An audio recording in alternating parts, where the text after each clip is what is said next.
Pues nuevamente aquí con ustedes desde la Ciudad de México y hoy tenemos un gran personaje, una gran mujer, una profesional, una ex senadora y hoy pues, les puedo decir que en simple lenguaje fue la mujer que se encargó de llevar a la presidencia de México que gobernará del 2018 hasta el 2024. Nos referimos, por supuesto, a Jacob Polensky, presidenta nacional de Morena, un partido que en 4 años prácticamente pues arrasó con las elecciones en México y prácticamente también convirtió a Andrés Manuel López Obrador, el presidente electo de este país, en un tsunami. Buenas noches, ¿cómo estás? Buenas noches, muy bien, gracias. Oyendo esto que tú dices, yo voy a decir que aquí el orden de los factores sí altera el producto, porque no es Morena quien llevó a Andrés Manuel a la presidencia, es Andrés Manuel quien llevó a Morena a la presidencia y a todo este triunfo que se dice fácil, pero que en verdad está respaldado por un trabajo constante, permanente. Andrés es el único líder, el único político en este país que ha recorrido todo el país varias veces, estado por estado, municipio por municipio, distrito por distrito, que ha estado cerca de la gente, que la ha abrazado, que la ha escuchado, que se ha comprometido con ella. Yo creo que eso no es fácil que lo haga cualquiera. Sí, por supuesto. ¿Cómo te sientes de ser una mujer, de haber contribuido a que un hombre que ha luchado por la democracia de este país, por los derechos civiles, por darle a cada quien lo que le corresponde, que pues hoy pues, estás al frente de este partido, ¿no? Muy satisfecha, pero también voy a decir que pues muy ocupada, porque las expectativas son muy altas. La gente espera todo, que Andrés Manuel resuelva todo. Y yo estoy segura que él va a ser un extraordinario presidente, que va a hacer un magnífico trabajo, pero este es un trabajo en el que tenemos que participar todos, poner voluntad todos. Y cuando digo todos, son todos, ¿eh? No hablo todos los de Morena porque, mira qué cosa, Morena y los partidos aliados no tenemos ni 4 millones de militantes, ni 4 millones. Y tenemos una votación para Andrés Manuel de arriba de 32 millones de votos. O sea, quiere decir que la mayor parte no son gente de ninguno de estos partidos, son sociedad civil, son gente que no milita en otros partidos, o a lo mejor están en otros partidos, los que le dieron el voto. Entonces es muy interesante. Entonces la expectativa es muy fuerte, es muy grande y queremos cumplirla. La gente del campo, de las comunidades rurales, donde Andrés Manuel visitó, porque él ha andado en el campo totalmente, y viene de una formación de campo, de la provincia, él sí sabe cuáles son las necesidades de la gente de abajo. El norte del país se le había como negado en elecciones anteriores, hoy prácticamente visitó pues 18, 17 años, todos esos distritos electorales que hoy se volcaron en las urnas el pasado 1 de julio. Tiene muchas expectativas, pero también sigue teniendo miedo por los detractores de Andrés Manuel, que le siguen metiendo ahí como que la pija de que Andrés Manuel no va a cumplir, que Andrés Manuel es esto, que Andrés Manuel otro, pese a que ya es un presidente electo. Mira, yo creo que hay quien no termina de aceptar lo que ya es una realidad, y además una realidad importantísima y contundente, ¿no? El número de votos que logra Andrés Manuel López Obrador es indiscutible. Y yo estoy segura que le va a ir muy bien a todo el país. Y efectivamente había zonas en las que no había tenido un crecimiento tan importante, hoy lo tiene. Creo que lo han analizado, lo han revisado, y Andrés Manuel tiene a su favor la congruencia. Nunca ha dicho algo distinto a lo que haya hecho. Normalmente piensa, dice y hace en una misma línea, actúa igual, y eso es muy importante. Además, todos los empresarios que vivimos en la Ciudad de México sabemos que nos fue muy bien, que fue una época que con Andrés Manuel no te daban vueltas y vueltas y vueltas, pero tampoco te pedían Moches. dádivas o moches, como dice Andrés Manuel. Claro. Y eso es muy importante. Muy importante. Porque la corrupción en México le quita mucha competitividad a las empresas, al país, te hace mucho daño, nos cuesta muy cara y te lleva a niveles de inseguridad monstruosos. Entonces, el poder atender este tipo de situaciones, y como dice Andrés Manuel, cuando hablas de inseguridad, de resolver temas de seguridad, pues tienes que ver en forma integral y atender desde las causas, no los efectos, que yo creo que ha sido uno de los grandes errores que se han cometido en el pasado, el que han querido atender los efectos y no las causas. Entonces, creo que cada día son más la gente que ve con muy buenos ojos a Andrés Manuel, que se ha convencido, que antes no lo oía y que ahora cuando lo ha oído se dio cuenta que era una persona muy distinta a lo que les habían hecho creer de él. Y bueno, hemos tenido reuniones en organismos empresariales, como es el caso de Concanaco, la Confederación de Cámaras de Comercio y Turismo, o en Concamín, la Confederación de Cámaras Industriales, y también en el Consejo Nacional Agropecuario, y la compenetración, la entrega, la cercanía, la forma en la que los empresarios lo acogieron, a mí me dejó impactada, realmente impresionada. Es un cambio impresionante. Abismal. Tuvo reunión con los gobernadores que agrupa la CONAGO. Así es. Sin embargo, todavía hay algunos gobernadores, yo me puedo atrever a decir que hay unos gobernadores que siguen repelentes al proyecto Morena, al proyecto AMLO. Yo diría que no es el proyecto AMLO, no es el proyecto Morena, es el proyecto Pueblo de México, ¿no? Es efectivamente un proyecto por el país. Y yo creo, porque yo hablé con muchos gobernadores, tanto del PRI como del PAN, que decidieron tender puentes con el próximo presidente, y yo creo que les va a ir muy bien a esos gobernadores. Y que los que pudieran no estar así, bueno, a lo mejor si me dices Puebla, que no quiere reconocer que ganamos la presidencia, o estados donde han manipulado las elecciones locales. Claro. ¿No? Pero la mayor parte de los gobernadores de los diferentes partidos creo que están en muy buena lid, y Andrés Manuel lo planteó, va a gobernar para todos, independientemente de colores. Él va a demostrarles la enorme diferencia de cómo funcionó, por ejemplo, cuando gobernaba el PAN con Fox, ¿no? Y cómo se comportaba con él como jefe de gobierno. Andrés Manuel está más allá. Él es alguien que inclusive le ha pedido mucho a los militantes de Morena altura de miras. Cuando se abrió el partido para que viniera gente de todos los partidos y de la sociedad civil, mucha gente no quería, querían agarrar a Morena como propiedad privada. Y entonces Andrés Manuel decía, no, piensen en altura de miras, lo que tenemos que hacer por este país, lo que debemos hacer y lo que mucho demanda el pueblo de México. Y creo que la gente lo ha entendido. Con respecto al recorte de salarios, mucha gente que trabaja en el gobierno federal, estatal y municipal está asustada porque que los van a correr y el recorte de personal y recorte de dividendos, que finalmente simplemente se van a poner las cosas en su lugar, porque en este país los de arriba han tenido siempre todo y los de abajo siempre han tenido nada.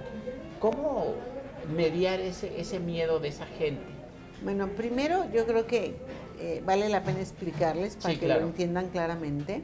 Andrés Manuel planteó que se va a bajar el sueldo él a más de la mitad de lo que tuviera el presidente Peña, pero vamos a decir que fuera a la mitad. Y luego dice que de ahí,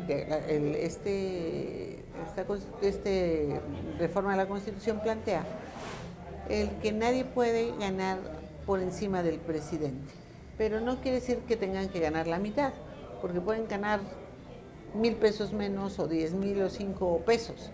O sea, lo importante es que sería menos y como una regla, pero serían salarios muy buenos. ¿Por qué? Porque México tiene salarios realmente altos en relación al nivel de país que es, donde tenemos altísimos. Yo me puedo atrever a decir que a veces hay gente que gana en este país sumas exorbitantes que dices, no es posible. Así es.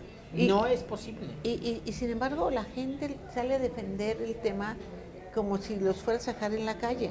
No, y no, van a seguir siendo salarios muy competitivos, muy altos, muy fuertes en relación al resto, pero van a permitir hacer ahorros que se vayan a los que los necesitan, a beneficio de todos, ¿no? Claro. Y ahora, estamos hablando, siempre cuando cambia un presidente, siempre, pues se va el presidente, los secretarios de Estado, los subsecretarios, a veces directores generales. Son la gente que cambia esa estructura regular en cada que sexenio. siempre se ha hecho. Entonces, claro que va a cambiar. Ahora, otra cosa que ha sucedido últimamente es que se crearon muchas subsecretarías desde la época de Fox. Y se aumentaron, ¿no? y se aumentaron, y aumentaron, y aumentaron. Tremenda cantidad, inclusive aumentaban sueldos muy altos, ahí al 10% y más, mientras a la gente que menos ganaba no le aumentaban ni el 4%, ni el 5%, o sea, andaban ahí en promedios muy bajos. Los trabajadores de base, es algo que es importante que todo el mundo lo entienda, ellos no se van a ver afectados, ellos van a mantener sus derechos laborales, van a mantener sus sueldos, y lo que nosotros planteamos es en un futuro poder revisarlos para que esos salarios pudieran inclusive incrementarse. Pero esos no varían, no cambian y nadie los va a correr. Porque son gente capaz, preparada, son gente técnica que lleva muchos años en esas áreas y no se trata de quedarnos sin ellos. Ellos son los que saben hacer el trabajo, claro, los más valiosos, y para nosotros son importantísimos, a ellos los vamos a cuidar muchísimo. Pero la gente nueva que llega en los niveles más altos, pues ya no va a llegar con los sueldos que tenían, ni tampoco el nivel de prestaciones y de bonos y de toda esa cantidad de cosas. No hay otro país en el mundo que tenga estos salarios. Entonces Andrés lo ha dicho muchas veces, no se puede tener gobierno rico con pueblo pobre. Sí, es una aberración, pero es una aberración de la que forman parte pues todos los funcionarios del gobierno de México. Hoy el Congreso va a estar mayoritariamente representado por mujeres. Es muy importante. Es un movimiento que, además de que volcó al país a las urnas, pues las mujeres van a estar representando a este país en el Congreso, en la Cámara Alta, en la Cámara Baja, algunos congresos locales también hay mucha representatividad por parte de ustedes, las mujeres. Bueno, debo decir que había tanta diferencia y tanta inequidad que se tuvo que llevar a nivel de ley, penosamente, o hacerlo casi obligatorio. Y a nivel internacional, porque esto es un tema que viene a nivel internacional, por ejemplo, antes se hablaba de equidad, y cuando hablabas de equidad de género, decían que por lo menos el 30% tenían que ser espacios para las mujeres. Hoy se plantea que deben de ser el 50%. 50. Ahora, a nivel internacional, la Agenda 2030, o sea, la de 2030, plantea que para 2030 debe ser la mitad de mujeres y la mitad de hombres en todos los puestos.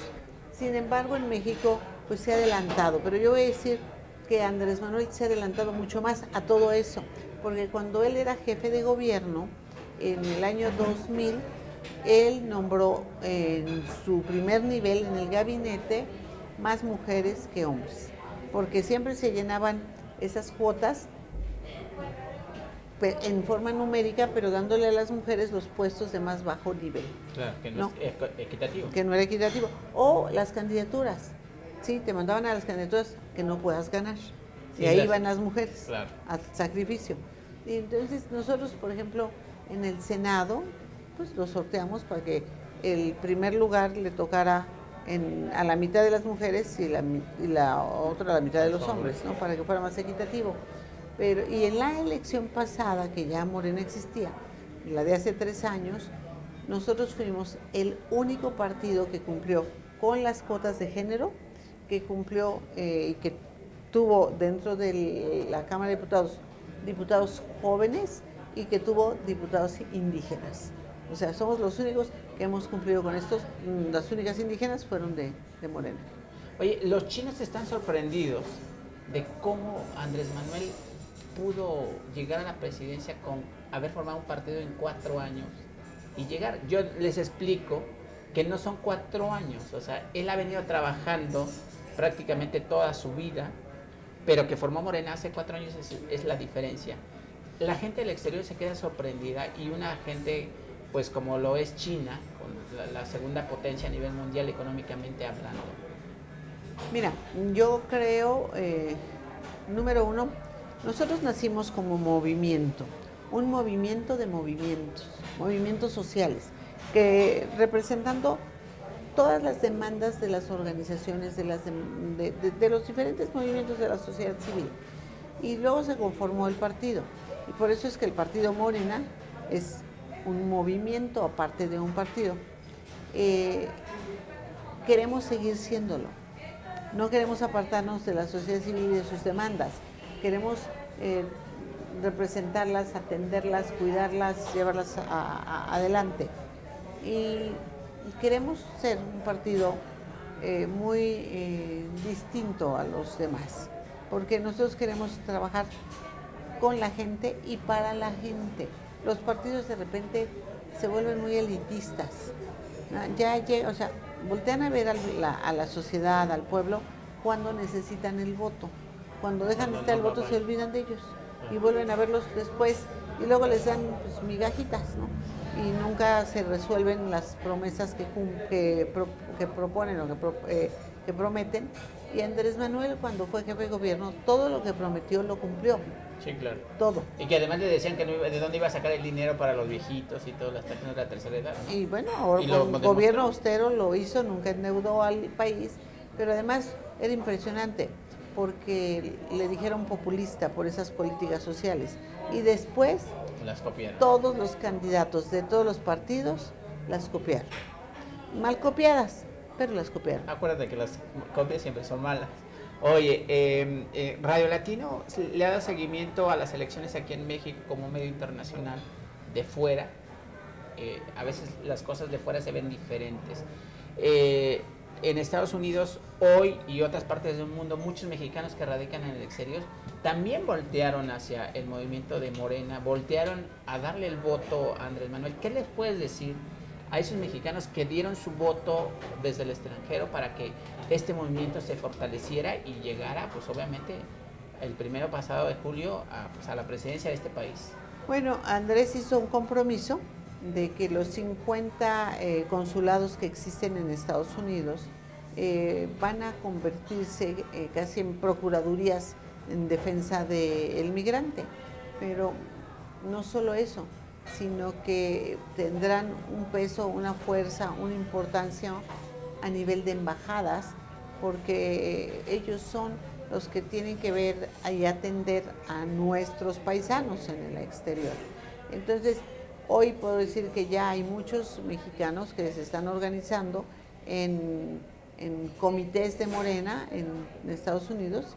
Eso es algo extraordinario y nosotros queremos hacer algo más, queremos apoyarlos a ellos, a que se organicen, a que trabajen en forma conjunta y que con sus derechos empiecen a participar en la política pública de los Estados Unidos. Son muchísimos mexicanos y el problema que tienen es que no están organizados. Cuando tú volteas a ver, por ejemplo, a los cubanos, pues son un número muy limitado. Y sin embargo, como están tan organizados, parecen enormes. Parece que son tantos y inciden en todas las decisiones políticas de Estados Unidos y además tienen diputados, senadores, gobernadores, tienen de todo. Nosotros queremos que los mexicanos en el exterior también lleguen a ello, puedan hacerlo. Tocas un tema muy importante con respecto a las representaciones diplomáticas de México en el exterior. Algunos consulados, algunas embajadas. Yo viví en Estados Unidos y me di cuenta, sobre todo en el estado de Nueva York, que a veces nada más son como adornos nuestras embajadas, porque a los latinos, mexicanos radicados allá, no los tratan bien, los tienen ahí formados horas, se muere algún familiar de ellos y ni en cuenta, sus derechos no los defiende nadie. Yo creo que ahí cómo van a hacer ese recorte con esa gente, porque yo conozco mucha gente que trabaja en los consulados representando a México y realmente se han pasado de vacaciones. Y nombres y apellidos te puedo dar. Nosotros queremos que los consulados realmente se dediquen a atender a los migrantes, atender sus demandas, sus necesidades y que tengan el apoyo para ello. Hay que recordar que el gobierno le dio a Josefina Vázquez Mota una enorme cantidad de dinero para apoyar a los mexicanos en el exterior, dinero que tenía que haber ido más bien a los consulados. Y si ella hubiera usado ese dinero en ellos, habría tenido votos. En la elección pasada, en la que compitió Delfina, los votos que llegaron del exterior, siendo muy pocos, en primer lugar los gana Delfina, en segundo los gana el PRI y en tercero, muy lejano, Josefina. Los gana Josefina. Eso quiere decir que nunca dedicó el trabajo que tenía que haber hecho. Ahora, por otra parte, vale la pena aclarar, en Estados Unidos ellos tienen abogados de, ¿cómo se llaman? Abogados de oficio, sí, en todas las áreas. Es un tema importantísimo. En todas las áreas. Entonces, si alguien robó, golpeó a una persona, todos salen un abogado de oficio. Lo único para lo que no tienen abogados de oficio es para los temas migratorios. Entonces, cuando resulta un mexicano en cualquier falta y no tiene los papeles en orden, pierde toda la posibilidad de ser atendido o de ser defendido. Entonces se vuelve muy, muy, muy complicado, ¿no? Por otra parte, los abogados mexicanos pueden asesorar a los migrantes, pero no pueden defenderlos en Estados Unidos, que es muy diferente, claro, porque para ello hay que tener una licencia. Sí. Entonces nosotros tenemos que impulsar y trabajar en que jóvenes estudien la carrera, sean especialistas y que se registren en Estados Unidos para poder ser defensoría de los migrantes. De otra manera es una entelequia, porque la ley no te lo permite. Entonces es un tema que hay que trabajar mucho todavía. Oye, recientemente se hizo un escándalo con el fideicomiso de los dineros para las personas que sufrieron daños a sus viviendas el 19 de septiembre. ¿Por qué no le explicas a la gente? Porque los detractores de Andrés Manuel, del movimiento, pues siguen ahí como atacando, ¿no? Y seguramente van a seguir ahí. Durante los 6 años, yo lo puedo asegurar. No, mira, primero vale la pena aclarar qué sucedió desde un principio. Tuvimos un primer terremoto. En ese primer terremoto, Andrés Manuel planteó, vamos a aportar a los damnificados el equivalente al 25% de nuestras prerrogativas. No nuestras prerrogativas, solo el equivalente, ¿no? ¿Cómo los íbamos a conseguir? Pues nosotros mismos donando. Nuestros diputados, nuestros senadores, nuestros presidentes municipales, los militantes y simpatizantes. Inicialmente así empezamos. Se le echaron encima todos los partidos a Andrés Manuel diciendo, no es legal, no se puede dar el dinero del partido, claro, eso es incorrecto. Y claro, nosotros nunca dijimos que íbamos a dar el dinero del partido. Andrés Manuel no se distrajo ni en contestarles, ¿no? Ellos se quedaron en el error. Las redes sociales les pegaron durísimo a estos partidos por mezquinos. Y después, tristemente, vino el siguiente terremoto, el 19 de septiembre. Entonces Andrés Manuel vio que el daño era tal que no servía de nada el 25%, y entonces dijo, vamos a aumentarlo al 50%, al equivalente al 50% de nuestras prerrogativas. Y entonces hicimos una reunión de consejo. En esa reunión de consejo que nosotros hicimos, lo que se planteó, lo que se hizo en forma muy pues interesante fue preguntarle a todos cómo sugerían, cómo podía ser la mejor manera de conseguir estos recursos, ¿no? Y lo que se estableció que un fideicomiso era la mejor manera. Bueno, ya se vio que Morena no podía crear un fideicomiso, entonces planteó, bueno, el fideicomiso se crea en forma total y absolutamente independiente. El fideicomiso es un fideicomiso privado, no es de Morena. Están a la cabeza de este fideicomiso Elenita Poniatowska, el padre Solalinde, ¿cómo se llama? Pedro Miguel, hay gente valiosísima. Y está el doctor Jesús Rodríguez, está el doctor Batis, que el doctor Batis fue procurador, pero también antes de ser procurador, él trabajó en bancos llevando exactamente fideicomisos. Entonces el fideicomiso ha hecho su trabajo perfectamente bien para entregar y apoyar a las personas que menos tienen. Yo fui al INE y pregunté, bueno, ¿de qué se trata? Me dicen que nos van a poner una multa, ¿de qué se trata? ¿Cuál es la falta? ¿Qué hicimos mal? Entonces me dicen, es que ustedes debieron haber avisado al INE que hicieron una reunión de consejo y decidieron crear un fideicomiso. Dije, bueno, yo no sabía que teníamos que avisar, de verdad, me ofrezco disculpas.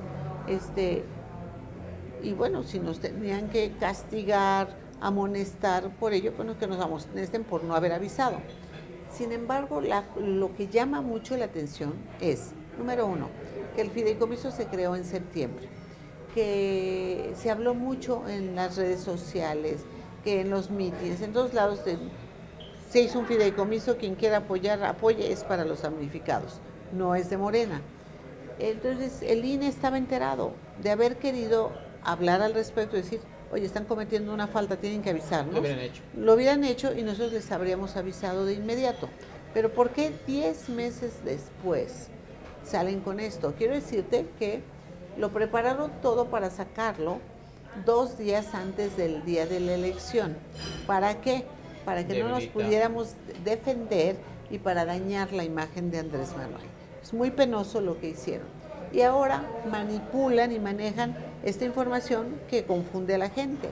Y yo aclaro en esto, a Morena no entró un solo peso, tampoco de Morena salió un centavo. Solo salió la idea, la propuesta sí salió de Morena. Eso es todo lo que salió. Me dicen, a ver, y porque cuando me entrevistan me dicen, ¿y vas a entregar la información del fideicomiso? ¿A quién se le digo? Yo no puedo entregarla porque yo no la tengo. Yo soy Morena, no soy el fideicomiso y no tengo ninguna de esa información.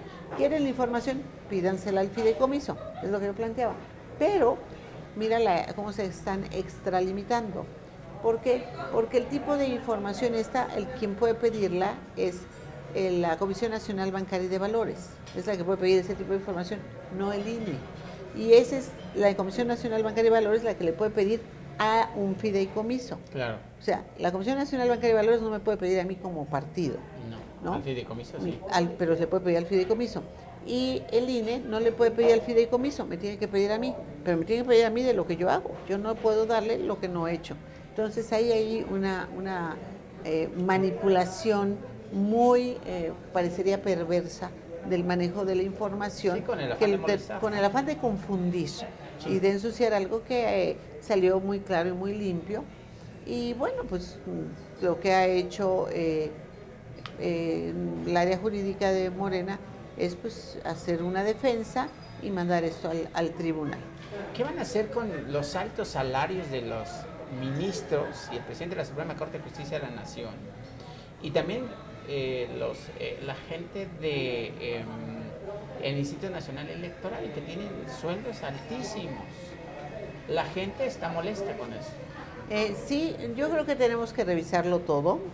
Sin embargo, bueno, nosotros tenemos en el Congreso una mayoría que nos permite revisar los sueldos dentro del legislativo y un ejecutivo que nos permite dentro del ejecutivo, ¿no? Hay áreas en las que sí podemos entrar. El Poder Judicial es un poder aparte que tendrá que ser revisado de una forma distinta y en el que yo creo y espero que también ellos pongan de su parte, ¿no? Creo que la sociedad lo va a pedir, se los va a solicitar. O sea, nosotros puede ser que no tengamos las facultades para meternos en otro poder y seremos muy respetuosos de ello, pero creo que tiene que haber una actitud comprometida y solidaria unánime, de todos los sectores, unánime, y sobre todo porque pues creo que ya la gente habló. Con esta votación demostró en qué está a favor y en qué está en contra y dónde quiere que se den los cambios. Ya hablamos mucho de política, pero no hemos hablado de ella. ¿Cómo es esa mujer tan madrugadora? No te veo parar, subes, bajas, das conferencias, acompañas a Andrés Manuel, tienes reuniones con empresarios. ¿A dónde está tu vida personal? ¿Qué haces? Bueno, quiero decir que esta es mi vida. no solo personal, es un sueño, es de verdad alcanzar un sueño. Yo pues vengo del sector empresarial y en el sector empresarial participé dentro de lo que son los organismos empresariales en Canacintra por muchos años, y el tiempo que le dedicaba a Canacintra pues era como pagar mi beca social. ¿Cuánto me ha dado este país? ¿Cómo le retribuyo? ¿Cómo le devuelvo? Le regreso un poquito de lo mucho que me ha dado. Y luego, conociendo a Andrés Manuel y con la invitación de él a participar, pues era una forma de poder también en un área donde pudiera tener mayor posibilidad de alcance. Entonces ahora, bueno, me toca estar en el partido y es un sueño poder ver que alguien como Andrés Manuel llegue a la presidencia de la República y haga realidad el sueño de tener un país más justo y equitativo para todos, donde todos tengamos oportunidades iguales, porque se habla mucho de que es un país democrático. Pero tú dices, oye, ¿democrático? ¿Y de verdad sí tenemos un país democrático? Yo diría que estamos en pañales, ¿no? Yo creo que no. ¿Por qué? Porque no puedes decir que es democrático, porque el día de la votación todos podemos poner nuestro voto, porque ni siquiera ahí es cierto que lo ponemos igual cuando manipulan la decisión de la gente, ¿no? Pero yo no puedo considerar un país democrático si no tenemos las mismas oportunidades. Claro. Si unos pueden tener acceso a la salud y otros no tienen acceso a la salud. Ya la salud, la comida. A la comida, al bienestar, o sea, nosotros tenemos una gran constitución y esa constitución establece, a mí me tocó como senadora, la modificación del artículo primero donde se cambiaron y se pasó a derechos humanos. Y entonces tú tenías garantías individuales, ahora tenemos derechos humanos. Sí, son derechos, pero ¿quién te los garantiza? A ver, ¿tienes derecho a la salud? Sí, ¿quién me la garantiza? ¿Tienes derecho a la educación? Sí, ¿quién me la garantiza? Al trabajo. Al trabajo, al bien vivir, al buen vivir, a la vivienda, al esparcimiento. Sí, pero ¿quién me lo garantiza? No está garantizado. Y entonces, tú dices, solamente garantizarle un trabajo a un joven, pues tiene que estar dentro de un mundo de privilegiados para tener un trabajo, porque lo más seguro es que pueden terminar la escuela aun cuando los padres se hayan matado para darle carrera y no va a tener el trabajo y no alcanza. Y van a trabajar toda la vida y pueden no tener una casa propia, no tener una jubilación, no tener de qué vivir. Eso no solamente no es democrático, es inmoral. Es inhumano. Es inhumano. Y yo creo que esas son las cosas que tienen que cambiar. Entonces, ¿hay populistas? No, humanistas. Sí, eso claro. Creo que somos humanistas, somos idealistas. O sea, si me ¿quién es una mujer idealista, soñadora, obsesiva, comprometida, que ama a este país y que ama a su pueblo y que está feliz de formar parte del equipo de Andrés Manuel López Obrador y de saber que un mundo, así José Martí decía, un mundo mejor es posible. Y si un mundo mejor es posible, un México mejor, por supuesto que es posible. Y creo que lo que tenemos que hacer es luchar porque ese México realmente esté al alcance, al alcance de todos. Me decías fuera de cámaras que te decían, ¿qué quieres ser? Otra vez senadora, diputada, presidenta municipal, ya competiste por el Estado de México. Y decías, no quiero estar al frente del partido Morena para llevar a este sueño real. Que mira, yo así que puedo decir que soy una mujer muy ambiciosa, muy ambiciosa. Entonces pensar en un cargo o en un puesto, en una diputación, senaduría, gubernatura, lo que fuera, pues me resultaba que era muy limitado para lo que yo quería hacer. Claro. Y yo lo que quería era trabajar en todo el país para poner de mi parte para el triunfo de Andrés Manuel y acompañar a Andrés Manuel en el partido a su llegada a la presidencia. Y bueno, yo creo que esto es un lujo que no cualquiera se puede dar. Te veo fascinada y te veo con una sonrisa de oreja a oreja. Bueno, no es para menos. Yo creo que de verdad esto ha sido algo que que nos pone muy contentos, muy felices a todos los mexicanos, porque yo me encuentro muchísima gente en la calle, todo el mundo feliz, la gente se felicita, la gente está realmente disfrutando el cambio que viene. Estoy encantada, pero como te decía en un principio, pero también muy consciente de que el trabajo es muy fuerte y que el compromiso es muy grande y que tenemos mucho que hacer y mucho por realizar. ¿Qué haces en tus tiempos libres si es que los tienes? Si tienes hobbies, tienes miedos, porque como ser humano, finalmente, aunque estés al frente de un partido y colabores al desarrollo de este país y al sueño de muchos mexicanos, pues sigues siendo un ser humano, ¿no? Una mujer como cualquier otra que trabaja, que se levanta con ilusiones, con proyectos. Mira, me encanta el cine. Hace años que no voy al cine. Tengo muchas películas en mi casa. No he visto ni una hace muchos años. Años, estoy hablando de años. Desde que estaba en el Senado.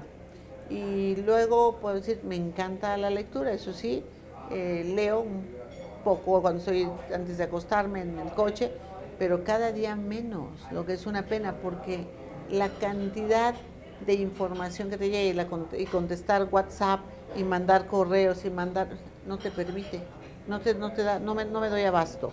Entonces el trabajo sí me tiene pues muy comprometida y muy metida en ello, pero muy satisfecha. Yo creo que como Mario Benedetti tiene un poema que dice que no te duermas sin sueño.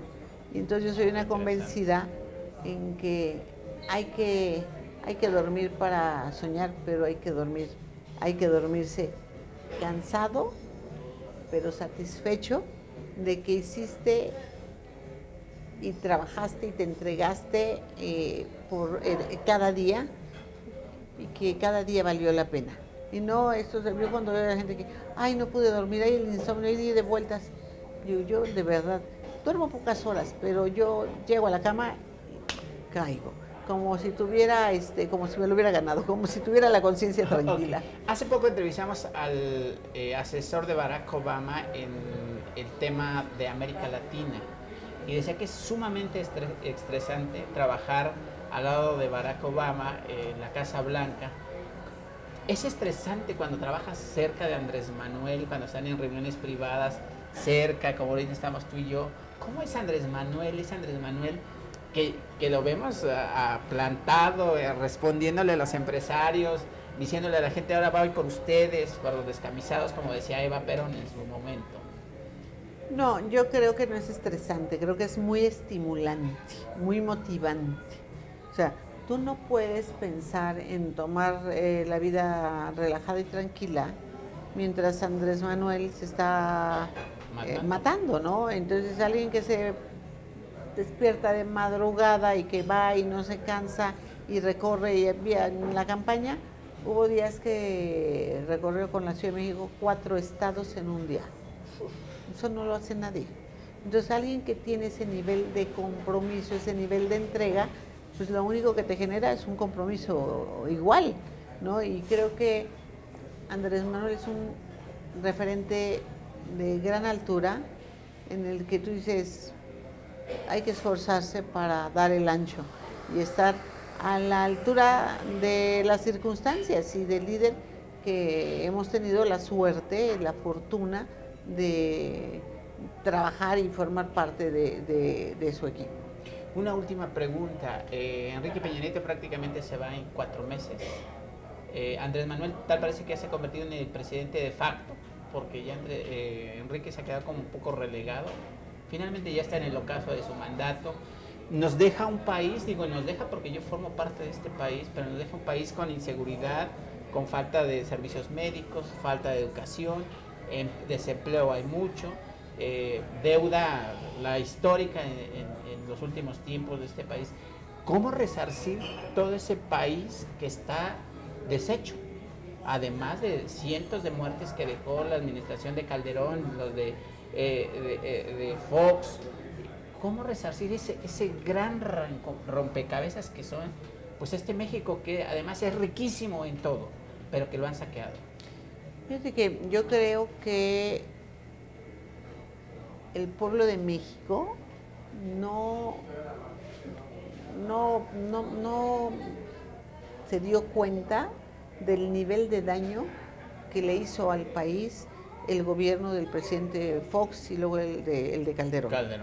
El fraude de Calderón y luego su guerra esta con supuestamente que es lo peor que puede haber hecho al país. Tremendo. Y mucha gente no lo vio y no vio cuánto de verdad es yo todavía hoy estamos padeciendo, ¿no? Entonces creo que en México hay muchos diagnósticos. Yo creo que ya no hacen falta más diagnósticos. La gente, los expertos saben cómo está México. Y yo creo que ahorita se trata de empezar a trabajar, hacer que las cosas cambien y no distraerse más. Es avanzar, avanzar y avanzar. Trabajar, trabajar y trabajar y dar resultados. Eso es lo que requerimos. Ahora, requerimos que todos participen, porque, por ejemplo, un tema, la corrupción. Se habla mucho de la corrupción y esperan que Andrés Manuel resuelva la corrupción, pero la corrupción es de dos lados, el que pide y el que da. Sí, claro. ¿No? El que... O sea, no pidas lo que no das. Y el que entrega y el que recibe. Sí, si tú estás en tema de que de un lado vamos a hacer, pero viene el otro, o sea, no. Tenemos que tomar la decisión de ser honrados todos, de ser honestos todos, de considerar que tenemos que poner de nuestra parte. Andrés Manuel ha hablado mucho sobre el tema de que vamos a trabajar por rescatar valores y muchos ni siquiera nos entienden. Hábito, ¿no? Claro, tienen que ser parte de, pero la gente no valora. ¿A qué me refiero cuando te digo no valora?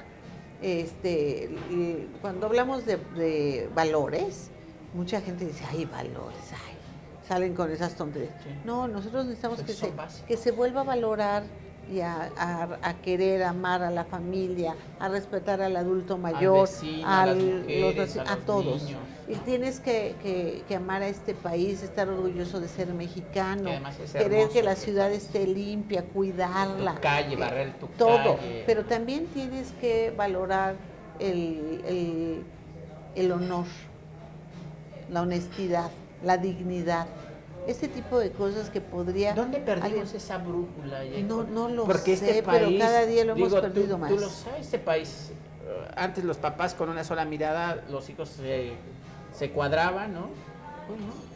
Se perdió. Perdimos esa finura de país que éramos. Yo creo que todo esto tenemos que rescatarlo. No podemos dejar que se lleven de nuestras manos lo más valioso.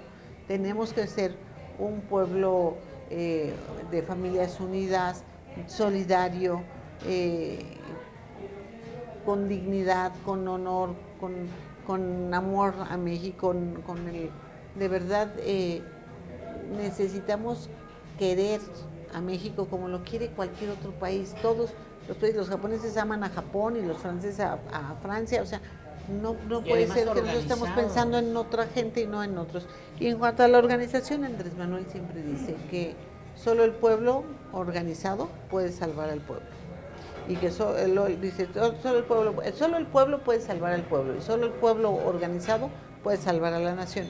Y eso es real. Claro. Tenemos que trabajar de la mano para que esto salga. Yo no quiero seguir oyendo que México es esa cubeta de cangrejos que te jalan.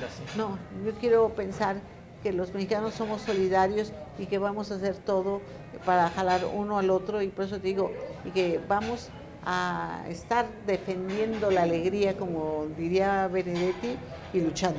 También José Martí decía que hacer es la mejor manera de decir.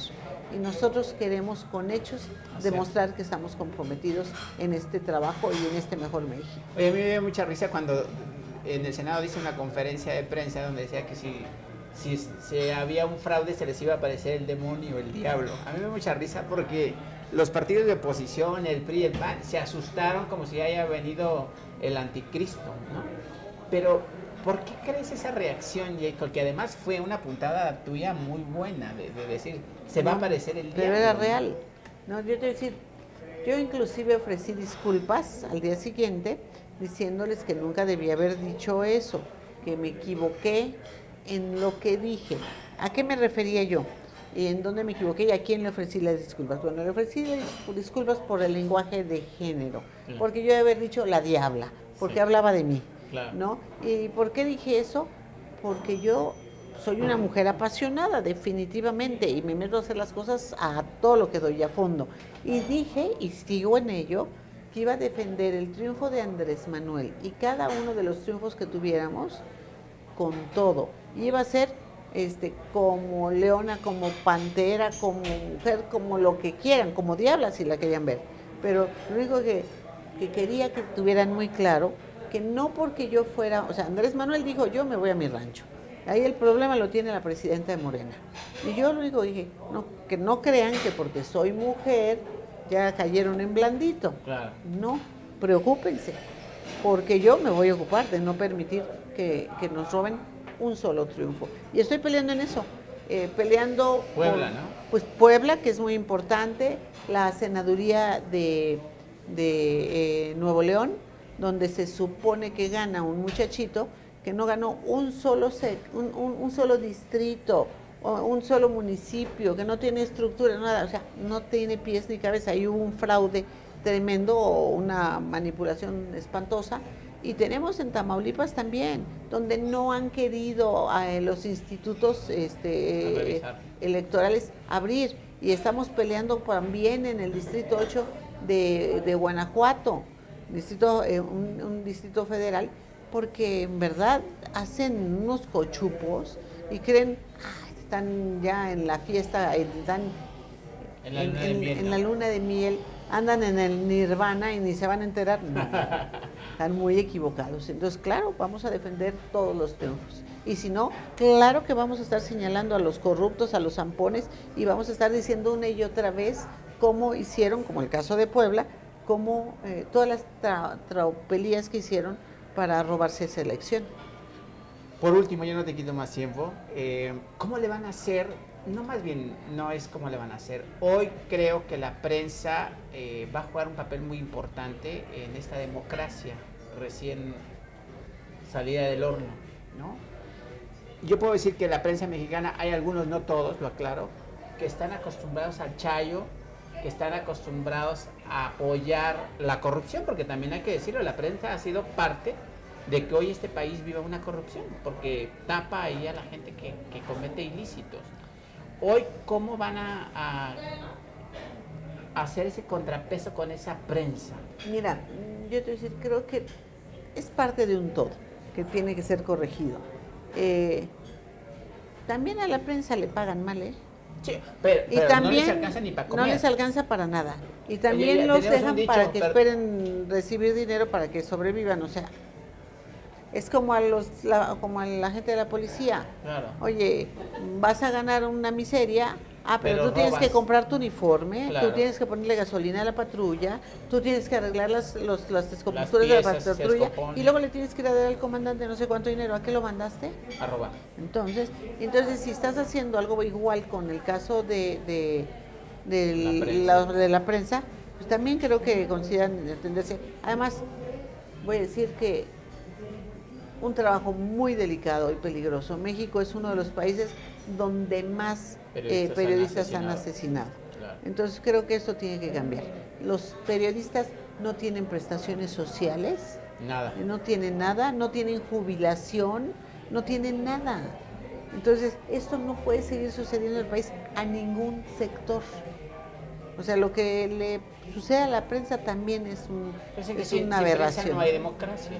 O sea, yo creo que, y muchas veces a la propia prensa no le permiten ni siquiera trabajar como debe de ser, ¿no? O sea, también es parte de, ahí va el reportero, escribe, hace no sé qué, luego va y le cambian todo, o sea, no. Creo que muchas cosas van a cambiar en este país. Bueno, no sé si quieres agregar algo, mandarle un mensaje a los latinos, principalmente obviamente los mexicanos que están en el exterior, pues me gustaría que les mandaras un mensaje a las mujeres, a los hombres, que bueno, se dieron a la tarea de estar mandando ya sus votos desde 2 meses, un mes antes de que fuera la elección aquí en México. Sí, bueno, pues agradecerles a todas y a todos los que nos dieron el voto y decirles a todos los que no nos dieron su voto y que todavía no están, que queremos trabajar con ustedes y para ustedes. Y que esperamos estar constantemente yendo a Estados Unidos a reuniones con compañeros de Morena, mexicanos en el exterior, para platicarnos, escucharnos y buscar soluciones con forma conjunta. Que el lema de nuestra campaña fue "Juntos haremos historia", y hoy podemos y queremos decir que unidos haremos historia, que queremos trabajar en México, por México, pero también queremos trabajar para los mexicanos que están en el exterior. Queremos trabajar por nuestra América, queremos trabajar por la integración latinoamericana, que es un tema del que se han olvidado mucho últimamente y que cuentan efectivamente con un presidente que tiene su cabeza y su corazón puesto ahí donde estás tú. Bueno, pues aquí tienen esta charla, una mujer íntegra, una mujer luchadora, necia, como ella dice, con sueños. Y bueno, pues nosotros nos vemos en la próxima, y gracias a los radioescuchas y televidentes de Radio Latino, y hasta la próxima. Muchas gracias. No, gracias a ti.